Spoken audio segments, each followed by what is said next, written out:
Assalamualaikum warahmatullahi wabarakatuh.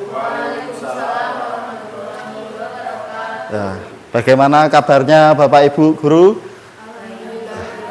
Ya, semoga kita senantiasa selalu diberikan kesehatan dan lindungan oleh Allah Subhanahu wa taala. Ya, di sini Pak Eno akan memaparkan tugas PKG PJOK, yaitu judulnya adalah rencana tindak lanjut program pembelajaran berbasis proyek model pendidikan kesehatan. Jadi Pak Eno tugas RTL-nya atau rencana tindak lanjut untuk program ini yaitu adalah materi tentang pendidikan kesehatan. Nah, Pak Eno mengambil temanya yaitu adalah Aku Pintar Makan Sehat. Nah, tak kasih judul singkatannya yaitu adalah API MASE ya. Ya, itu singkatan dari Aku Pintar Makan Sehat ya.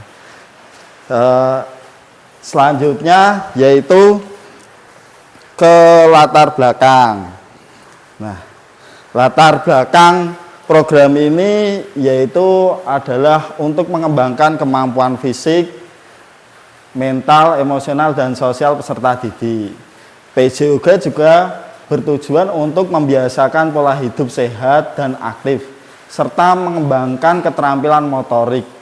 PJOK memiliki peran penting dalam mewujudkan tujuan pendidikan nasional yang menunjang pendidikan karakter bangsa. Hal senada diungkapkan yang menjelaskan pendidikan kesehatan sebagai bagian dari seluruh upaya kesehatan yang menitik beratkan pada upaya untuk meningkatkan perilaku sehat.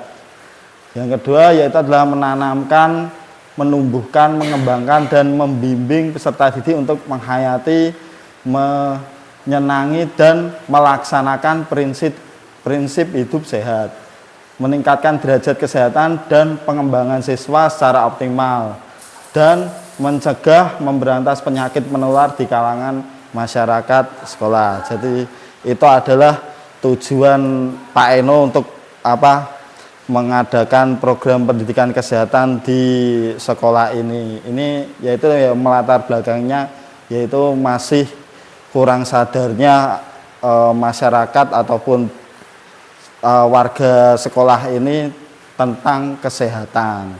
Selanjutnya,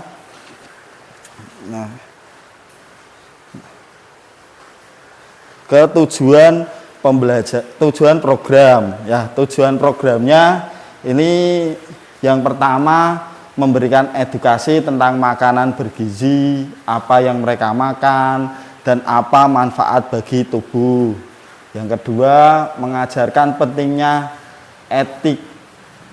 etiket makanan, kebiasaan makan sehat, dan rasa kebersamaan. Yang ketiga, mengungkapkan siswa untuk memilih makanan yang sehat dan bergizi serta belajar bagaimana cara menyusun makanan yang seimbang dan sehat. Yang terakhir yaitu adalah meningkatkan kesadaran tentang berbagai jenis makanan yang sehat. Jadi ini adalah tujuan program yang Pak Eno buat ini. Nanti insya Allah keempat komponen ini akan kita laksanakan, karena ini kan rencana tindak lanjut, jadi masih program ya. Setelah ini harapannya tujuannya ini keempat komponennya ini harapannya nanti tercapai semua ya. Lanjut, next. Capaian langkah-langkah dan hasil yang diharapkan ya. Ya, capaian yang diharapkan yaitu yang pertama, terciptanya lingkungan yang menyenangkan dan inklusif bagi siswa di sekolah, memberikan kesempatan siswa untuk berkreasi, di mana siswa dapat mengeksplor kemampuannya dan mengembangkan keahliannya dengan bekerja sama dengan teman-temannya. Yang kedua, meningkatkan tingkat kesehatan dan kebugaran siswa. Yang berikutnya itu adalah langkah-langkah, dimulai dari pemetaan aset yang ada di sekolah guna mendukung aktivitas dalam program ini. Selanjutnya, menerima suara dan pilihan siswa yang sepakat untuk mengadakan makanan yang sehat dan bergizi. Dan nantinya makanan tersebut akan digunakan sebagai pembiasaan yang mampu meningkatkan partisipasi siswa untuk beraktivitas ketika jam istirahat. Selain memberikan pengalaman yang menyenangkan bagi siswa, aktivitas ini juga disarankan mampu meningkatkan kesehatan bagi siswa. Nah, dari capaian terus langkah-langkah ke hasilnya yaitu diharapkannya dalam program ini peserta didik memiliki rasa sadar diri terhadap kesehatan diri sendiri. Yang berikutnya, peserta didik diharapkan mampu menerapkan pola hidup sehat dimulai sejak dini. Yang ketiga, makanan yang memiliki nilai gizi seimbang dan mengandung nilai gizi esensial tubuh seperti vitamin, mineral, karbohidrat, protein, lemak, kalsium, dan serat dan air. Ya, itu adalah capaian langkah-langkah hasil yang Pak Eno harapkan dari program pendidikan kesehatan yang Pak Eno akan laksanakan ke depan. Selanjutnya struktur program dan mitra. Lah, ini yang pertama itu struktur programnya. Program Sehat Bergizi ini merupakan program kokurikuler. Pelaksanaan program ini pertama ditargetkan pada murid kelas 5. Jadi Pak Eno ini ingin mencoba dulu dimulai dari kelas besar ya. Pak Eno kenapa kok mengambil sampel dulu dari kelas 1 sampai kelas 6, yang Pak Eno ambil hanya kelas 5 dulu. Nanti diharapkannya setelah berhasil, harapannya nanti ya terus berlanjut ke kelas-kelas yang lain merambat. Terus berikutnya yaitu adalah mitra. Nah, Pak Eno juga bekerja sama dengan kepala sekolah sebagai pengawas program ini, guru kelas. Ya, guru kelas itu tidak guru kelas 5 saja, tapi ya seluruh, dan guru mapel juga. Terus yang ketiga yaitu adalah wali murid. Ya, jadi wali murid ini orang tua siswa juga terlibat, karena program ini kalau tidak ada mitra dari kerjasama kita dengan orang tua nanti tidak akan berjalan dengan lancar, karena biasanya itu yang menyetujui tidaknya kan kalau pas di rumah biasanya kedua orang tua nanti apakah sempat masak dulu pagi-pagi, kadang kan seperti itulah. Makanya program ini butuh support dari orang tua. Makanya itu Pak siapa namanya, Pak Karyoto ya ini wali murid. Terima kasih yang sudah datang pada pagi hari ini, telah menyempatkan hadir ya. Selanjutnya yaitu, ini adalah kapasitas yang dimiliki di sekolah ini. Ini adalah aset manusia, murid, kepala sekolah, guru, aset fisik, halaman sekolah, smartphone, laptop, printer, aset sosial, ada dukungan orang tua wali murid, komunitas belajar. Nah, di sini kita juga ada kombelnya di PMM, namanya yaitu adalah SDN Sembung Harjo 01. Nah, komunitas belajar ini juga bukan dari SDN Sembung Harjo 01 juga, tapi sekolah kita juga adiwiyata, jadi kombelnya itu banyak, tidak hanya di kombel SD Sembung Harjo aja, tapi menyeluruh ya. Dalam arti kita itu belajar tidak hanya di satu tempat ya, di lingkungan kita, tapi di luar juga. Nah, yang berikutnya yaitu adalah aset finansial, dana BOS untuk pengadaan sarana dan prasarana yang ada di sekolah ini. Yang terakhir yaitu adalah aset politik, kebijakan, integrasi program dalam kurikulum. Nah, Terus selanjutnya ke rencana evaluasi. Nah, ini rencana evaluasi yang Pak Eno buat, yaitu adalah menetapkan tujuan dan indikator keberhasilannya dulu sebelumnya. Gizi seimbang bertujuan untuk memberikan panduan konsumsi makanan sehari-hari dan perilaku sehat. Yang kedua yaitu adalah laporan evaluasi kegiatan, menyelenggarakan pertemuan atau presentasi untuk berbagi evaluasi kepada pihak-pihak terkait dengan mitra kita seperti tadi ada wali murid, terus juga kepala sekolah, terus juga komite. Karena di sini tidak ada wakil kepala sekolah, jadi biasanya kita manggil komite. Terus yang terakhir yaitu yang ketiga menentukan metode dan jadwal evaluasi. Jadi dari rencana evaluasi ini, metode evaluasi program yaitu adalah observasi dan lembar refleksi. Jadwal evaluasi dilakukan setiap akhir pembelajaran. Nah, terus next. Nah, ini adalah kemungkinan tantangan yang nanti Pak Eno hadapi. Jadi semua itu nanti ada resikonya dan tantangannya. Makanya Pak Eno membuat sebuah schedule dulu kemungkinan-kemungkinan yang bisa terjadi nanti ketika pelaksanaan. Ya, yang pertama yaitu adalah jadwal padat. Siswa sering memiliki jadwal yang padat sehingga sulit menyisihkan waktu untuk mempersiapkan makanan sehat.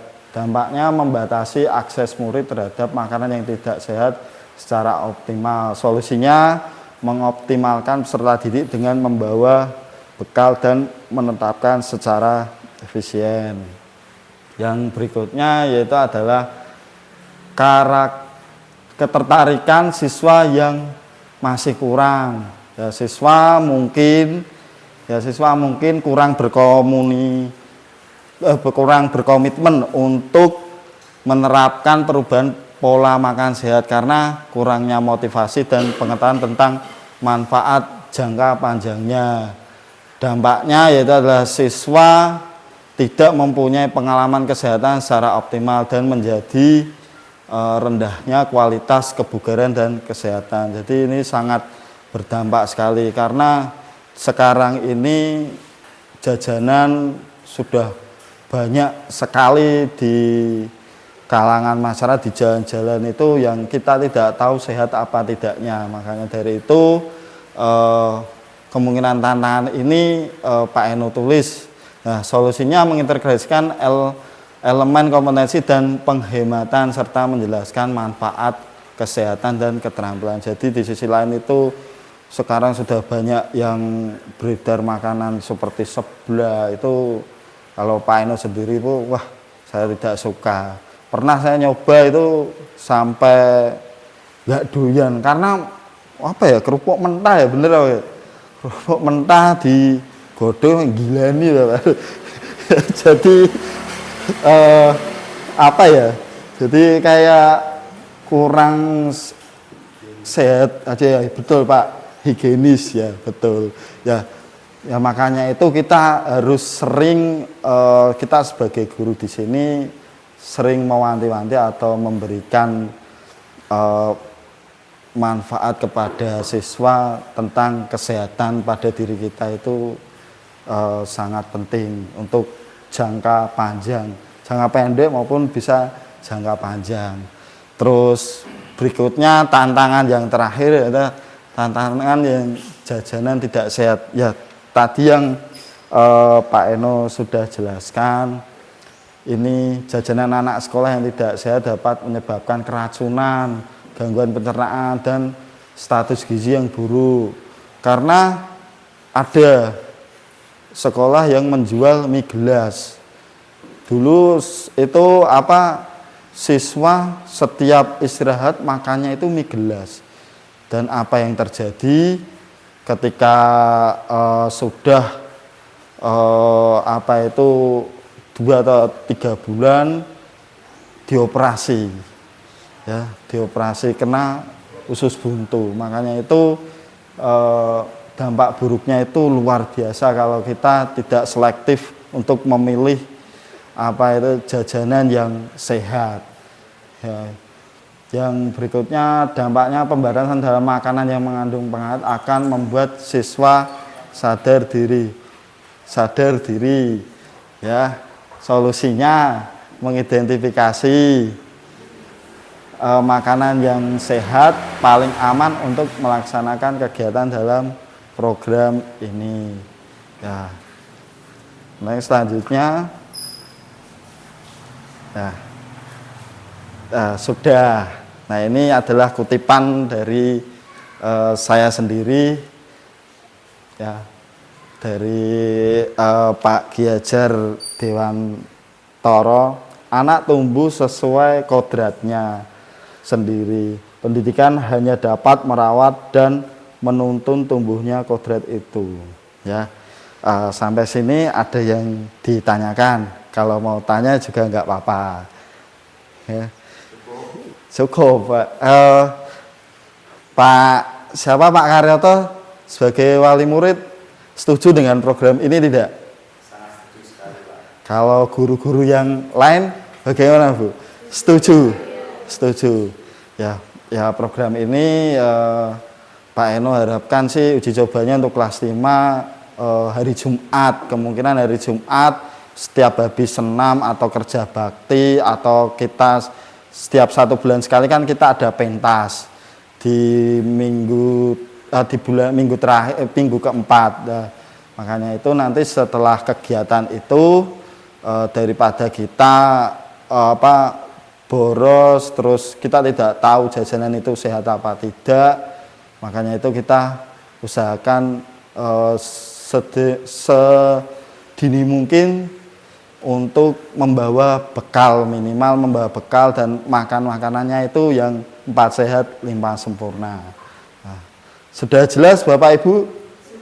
Sudah. Kalau tidak ada yang ditanyakan, Pak Eno mengucapkan terima kasih yang sebesar-besarnya karena Bapak Ibu telah menghadiri istilahnya ini workshop tentang RTL saya. Ya, semoga kedepannya atau setelah ini Pak Eno bisa berjalan dengan baik, kalau bisa seterusnya. Ya, karena program ini kan untuk mencerdaskan kehidupan bangsa. Ya, salah satunya Pak Eno yaitu dengan melakukan pendidikan kesehatan. Ya, kalau tidak ada yang ditanyakan, Pak Eno pamit undur diri. Bila ada salah kata, mohon maaf yang sebesar-besarnya. Wassalamualaikum warahmatullahi wabarakatuh.